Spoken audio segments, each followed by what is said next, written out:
Hello everyone. तो आज हम करने वाले हैं प्रश्नावली 7.2 का जो क्वेश्चन बच चुके थे वो क्वेश्चन हम करने वाले हैं। 4 क्वेश्चन हमने पहले पार्ट में कर लिया है, वो अगर आपने नहीं देखा हो तो पहले वाला वीडियो आप देख सकते हैं 7.2 प्रश्नावली का।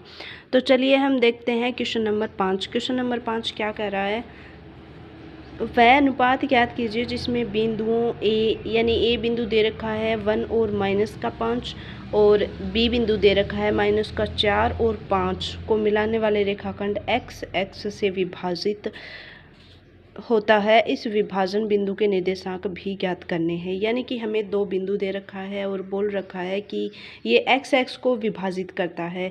यानी कि हम क्या करेंगे, सबसे पहले हम एक निर्देशांक बना लेंगे। हमने एक निर्देशांक बना लिया। हम देखेंगे कि ये बिंदु एक्स एक्स पे कहाँ पे विभाजित करता है। तो हमने ये बिंदु क्या हो गया, 0 और 0 हो गया। ये एक्स एक्स है और ये क्या है, वाई एक्स। ये वाई एक्स है, एक्स एक्स पे ये 1 है, ये 2 है, 3 4 5 6 और ये Y X Y dash X है। यानी कि वाई का मान यहाँ पे क्या होगा, माइनस होगा। ऊपर तो y का मान प्लस में आएगा और नीचे y का मान क्या होगा, माइनस में होगा। ये y प्लस का 1 2 3 4 5 6 और 7 और नीचे क्या होगा, y माइनस का, तो माइनस का 1 माइनस का 2 माइनस का 3 माइनस का 4 माइनस का 5 और माइनस का 6। एक्स एक्स इधर तो क्या होगा, प्लस का होगा, तो इधर क्या होगा, माइनस का। तो यहाँ पे माइनस का 1 माइनस का 2 माइनस का 3 माइनस का 4 और माइनस का 5, ये एक्स डैश एक्स है।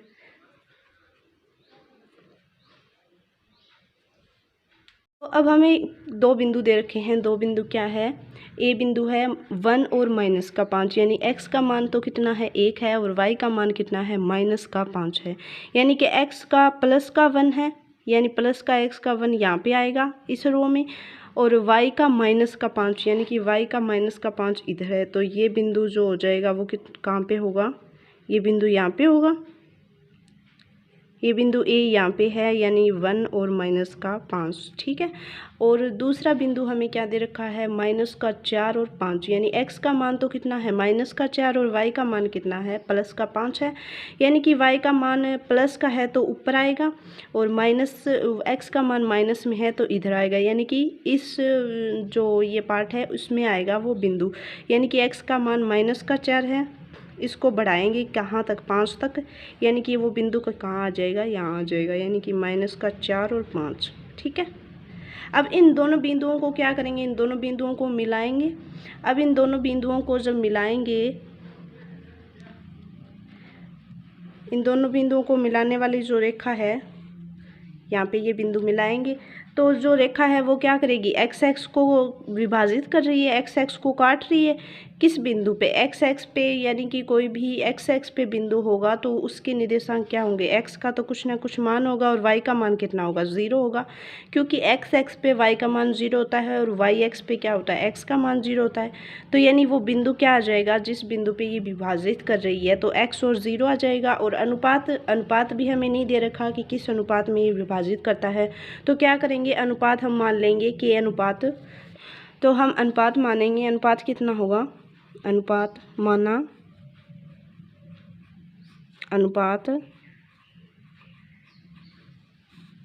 अनुपात मानेंगे कितना, के अनुपात 1 मान लेंगे। तो क्या करेंगे, के का मान हम निकाल लेंगे तो क्या होगा, वो अनुपात हमें पता चल जाएगा। तो अब हमें ये बिंदु जो विभाजित करता है वो बिंदु भी आ गया हमारे पास। यानी कि x का मान कुछ आएगा और 1 आ गया, y का मान 0 आ गया और अनुपात हमने मान लिया। तो अब हम इस क्वेश्चन को हल करेंगे। कैसे करेंगे, पहले लिखेंगे दिया है। ये सारा कुछ ऐसे आपको बना के शो करना पड़ेगा क्वेश्चन में, आंसर में। क्योंकि आपको जब आप ऐसे तरीके से क्वेश्चन करोगे ना तो आपको पूरे में से पूरे नंबर मिलेंगे। दिया है यानी कि क्या दे रखा है, हमें बिंदु दे रखा है, एक बिंदु दे रखा है बिंदु ए, जिसके निर्देशांक कितने हैं, 1 और -5 है। और एक बिंदु दे रखा है बी, जिसके निर्देशांक -4 और 5 है। और दोनों को विभाजित करने, एक्स एक्स विभाजित करता है एक्स एक्स पे, यानी कि एक्स एक्स पे क्या करता है, एक्स एक्स पर विभाजित करता है। रेखाखंड लिख देंगे, रेखाखंड एक्स एक्स पर विभाजित करता है, विभाजित करता है। विभाजित करेगा तो विभाजन जो बिंदु है वो क्या आएगा, तो विभाजन बिंदु क्या आ जाएगा हमारे पास, उसके निर्देशांक x और 0 आ जाएंगे। अब हमें क्या करना है, वो हमें निर्देशांक ज्ञात करने हैं, विभाजन बिंदु के निर्देशांक, यानी कि x का मान हमें ज्ञात करना है। तो क्या करेंगे, पहले तो हमें अनुपात निकालना पड़ेगा और उसके बाद में क्या करेंगे, x का मान निकालेंगे तो विभाजन सूत्र लगाएंगे। तो यहाँ पे हम लिख देंगे विभाजन सूत्र। विभाजन सूत्र क्या होता है, विभाजन सूत्र होता है यानी कि उस बिंदु के निर्देशांक यानी x और 0 बराबर क्या हो जाएगा, bracket m1 x2 plus m2 x1 बटे में क्या होगा m1 प्लस m2 और m1 y2 plus m2 y1 बटे में m1 प्लस m2, ये आ जाएगा। अब क्या करेंगे, m1 और x2 इन सब का मान रखेंगे तो क्या होगा, ये बिंदु तो ऐसे कैसा आएगा, यानी कि x और 0 आएगा और बराबर में क्या आ जाएगा, m1 का मान कितना है, हमने k माना है तो m1 की जगह क्या रख देंगे, k रख देंगे। और x2 का मान कितना है, x2 का मान है -4, फिर प्लस m2 का मान कितना है, 1 है और x1 का मान कितना है, ये भी 1 है। और हमारे पास m1 प्लस m2 क्या हो जाएगा, k प्लस 1 आ जाएगा। और दूसरा क्या है, k इंटू y2 का मान कितना है 5 प्लस m2 का मान 1 है और y1 का मान कितना है -5 और बटे में क्या हो जाएगा, k प्लस 1 आ जाएगा। अब इसको आगे और हल करेंगे तो क्या आएगा, -4k प्लस 1 बटे में क्या है, k प्लस 1 आ जाएगा। और इधर क्या आएगा, 5k -5 और बटे में k प्लस 1, ये आ गया। अब क्या करेंगे, दोनों तरफ इनकी तुलना करेंगे तो क्या होगा, x के बराबर तो ये पद आएगा और 0 के बराबर ये पद आएगा। तो 0 के बराबर जब ये पद रखेंगे तो क्या होगा, हमारे पास k का मान आ जाएगा, यानी कि k का मान आएगा तो हमारे पास अनुपात आ जाएगा। तो k का मान इसमें रखे x के बराबर रख देंगे तो x का मान आ जाएगा। तो दोनों की लिखेंगे, दोनों पक्षों की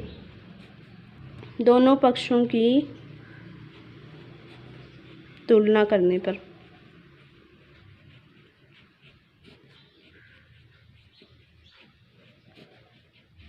दोनों पक्षों की तुलना करेंगे तो क्या होगा, 0 के बराबर ये पद रखेंगे, यानी कि 0 बराबर क्या हो जाएगा, 5k माइनस का 5 बटे में k प्लस 1। तो क्या होगा, अब हम दोनों को तिरछा गुणा करेंगे, 0 के बटे में कुछ नहीं है तो 1 रख देंगे, तिरछा गुणा करेंगे तो क्या होगा, ये k प्लस 1 0 से गुणा होगा। कोई भी संख्या को हम 0 से गुणा करते हैं तो वो संख्या क्या हो जाती है, 0 हो जाती है। और 1 को इससे गुणा करेंगे तो ये कि ये संख्या है, ये 5k माइनस 5 बराबर क्या हो जाएगा, 0 आएगा।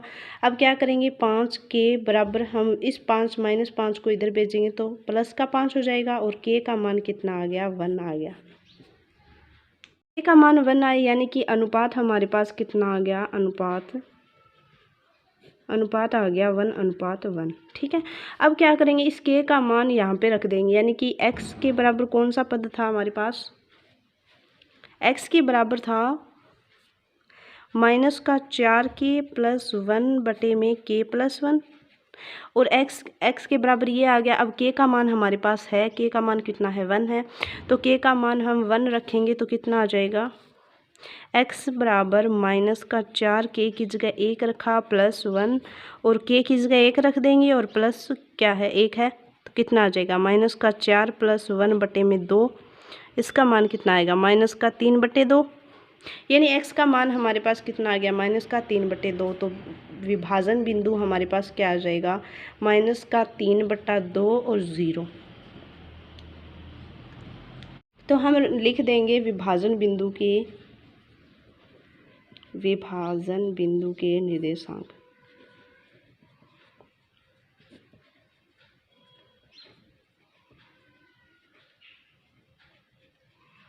विभाजन बिंदु के निर्देशांक क्या आ जाएंगे, -3/2 और क्या होगा 0। ये आ गया। ये पूछा था कि विभाजन बिंदु के निर्देशांक हमें ज्ञात करने हैं। विभाजन बिंदु के निर्देशांक कितने आ गए हमारे पास, -3/2 और 0, क्योंकि x से विभाजित होता है तो y का मान तो हमेशा 0 ही आएगा, और x का मान कितना आ गया, -3/2। तो ये 5 नंबर क्वेश्चन आपका कंप्लीट हो गया। अब हम देखते हैं क्वेश्चन नंबर 6। अगर आपको वीडियो अच्छा लग रहा हो तो आप वीडियो को लाइक कर सकते हैं और चैनल को सब्सक्राइब कर लें, क्योंकि हम आपकी पूरी प्रश्नावली, सारी प्रश्नावली करने वाले हैं। एक एक क्वेश्चन आपको करवाया जाएगा, तो आप चैनल को सब्सक्राइब कर लें ताकि आपको वीडियो टाइम पे मिल जाए। ठीक है, तो चलिए हम क्वेश्चन नंबर 6 देखते हैं। क्वेश्चन नंबर 6 क्या कह रहा है, यदि बिंदु यानी चार हमें बिंदु दे रखे हैं। पहले बिंदु के निर्देशांक है 1 और 2, और दूसरे बिंदु के निर्देशांक 4 और y है, और तीसरे बिंदु के निर्देशांक x और 6, और चौथे बिंदु के जो निर्देशांक है वो 3 और 5 है। इसी क्रम में लेने पर एक समांतर चतुर्भुज के शीर्ष हो तो x और y का मान ज्ञात कीजिए। यानी कि समांतर चतुर्भुज के शीर्ष, तो क्या करेंगे, 4 बिंदु दे रखे हैं, तो सबसे पहले हम एक समांतर चतुर्भुज बनाएंगे। समांतर चतुर्भुज बना लिया, यानी कि समांतर चतुर्भुज के निर्देशांक ये हमें दे रखे हैं कि ये समांतर चतुर्भुज के ही निर्देशांक है। यानी कि पहले बिंदु A मान लिया, उसके निर्देशांक कितना है 1 और 2, और दूसरा बिंदु कौन सा है B, जिसके निर्देशांक क्या है 4 और y, और C मान लिया। फिर इसके निर्देशांक क्या है x और 6, और ये हो गया D, इसके निर्देशांक है 3 और 5। तो समांतर चतुर्भुज के निर्देशांक दे रखे हैं, यानी कि समांतर चतुर्भुज की 2 शर्तें होती है। एक तो होती है कि जो समांतर चतुर्भुज के जो विकिरण होते हैं वो क्या होते हैं, बराबर होते हैं। इन विकिरणों की जो लंबाई होती है, यानी कि इन A और C और B और D, इन दोनों का जो मान आएगा वो क्या होगा, बराबर होगा। तो हम दोनों का मान बराबर रख देंगे। और क्या एक दूसरी शर्त ये है कि जो समांतर चतुर्भुज के ये जो विकिरण होते हैं वो क्या करते हैं, एक दूसरे को समद्विभाजित यानी कि 2 समान भागों में बांटते हैं। समान भाग यानी कि इस भाग को हमने अगर एक माना है तो ये भी क्या होगा, 1 होगा, और ये भी 1 होगा, और ये भी क्या होगा, 1। यानी कि अनुपात क्या आ गया, अनुपात किस अनुपात में ये एक दूसरे को काट रहे हैं, यानी 1:1 के अनुपात में। तो क्या दिया गया है, लिख लेंगे हम, दिया है क्या क्या दे रखा है, बिंदु A दे रखा है 1 और 2, B दे रखा है 4 और y, C दे रखा है x और 6, D दे रखा है 3 और क्या है 5। 4 बिंदु दे रखे हैं, और क्या कह रहा है, चारों बिंदु समांतर चतुर्भुज के निर्देशांक, यानी कि अनुपात कितना हो जाएगा, अनुपात आएगा 1:1। और इसके नीचे हम लिख देंगे ऐसे करके, क्योंकि ये चिन्ह क्या होता है, क्योंकि का होता है। तो क्या करेंगे, क्योंकि समांतर चतुर्भुज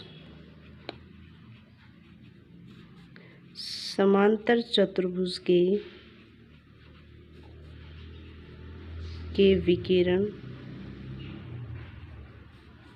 एक दूसरे को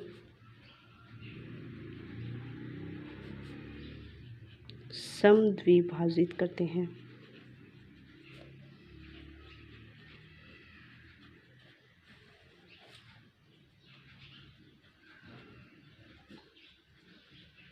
इस क्योंकि का मतलब क्या होता है, क्योंकि का मतलब ये होता है कि हमने यहाँ पे अनुपात 1:1 लिया है।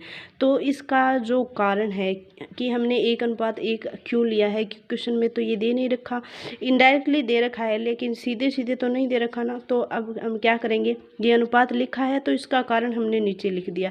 तो आगे जो एग्जामिनर है उसको पता चल जाएगा कि इन्होंने 1:1 क्यों लिया है, अगर ये लाइन हम लिख देंगे तो, क्योंकि उसको ये भी पता चल जाएगा कि स्टूडेंट को ये पता है कि इस अनुपात में ये क्या होता है, समांतर चतुर्भुज के विकिरण एक दूसरे को समद्विभाजित करते हैं। इससे आपका नॉलेज उसे दिख जाएगा।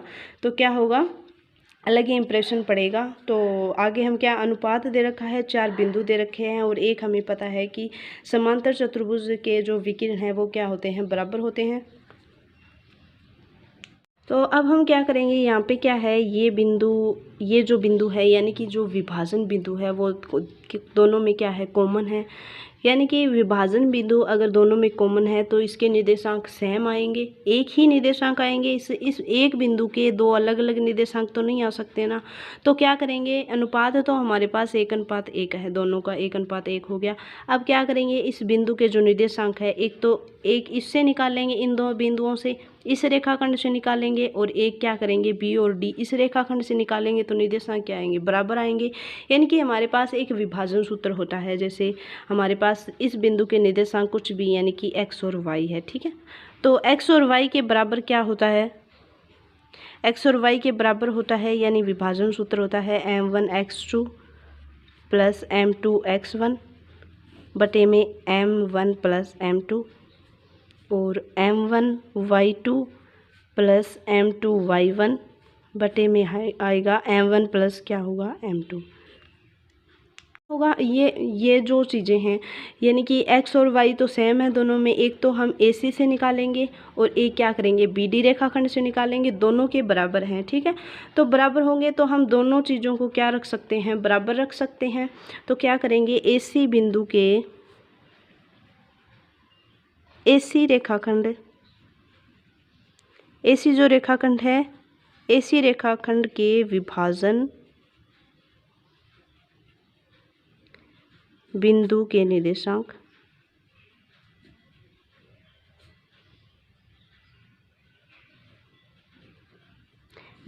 बराबर होंगे BD रेखाखंड है, यानी कि BD के साथ में रेखाखंड लिखो या नहीं, BD रेखाखंड के विभाजन बिंदु के निर्देशांक दोनों बराबर आएंगे, क्योंकि बिंदु दोनों में क्या है, कॉमन है, विभाजन बिंदु के निर्देशांक।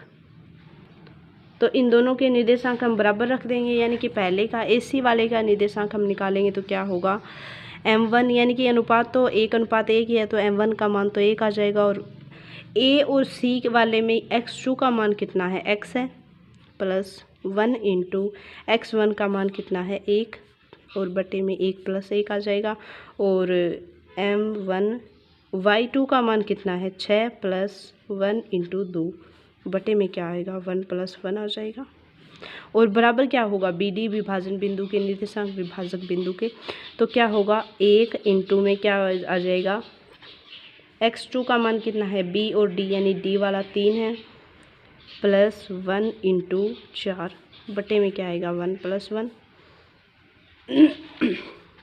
1 प्लस 1 आ गया, और यहाँ पे क्या आएगा, 1 इंटू y2 का मान कितना है, 5 है, और प्लस 1 इंटू y1 का मान कितना है, y बटे में 1 प्लस 1 आ गया। दोनों बराबर है तो दोनों को बराबर रख दिया। अब यहाँ से क्या आएगा, 1 को x से गुणा करेंगे तो x आ जाएगा, प्लस 1 को 1 से करेंगे तो 1 बटे में 1 प्लस 1 यानी 2 हो जाएगा, और ये क्या आएगा, 6 प्लस 2 बटे में 2 बराबर 1 को 3 से गुणा करेंगे 3 आएगा, प्लस 4 को 1 से गुणा करेंगे 4 आएगा, बटे में 2, 5 प्लस y बटे में 2। अब क्या करेंगे, दोनों की तुलना, दोनों पक्षों की तुलना करेंगे, दोनों पक्षों की तुलना करने पर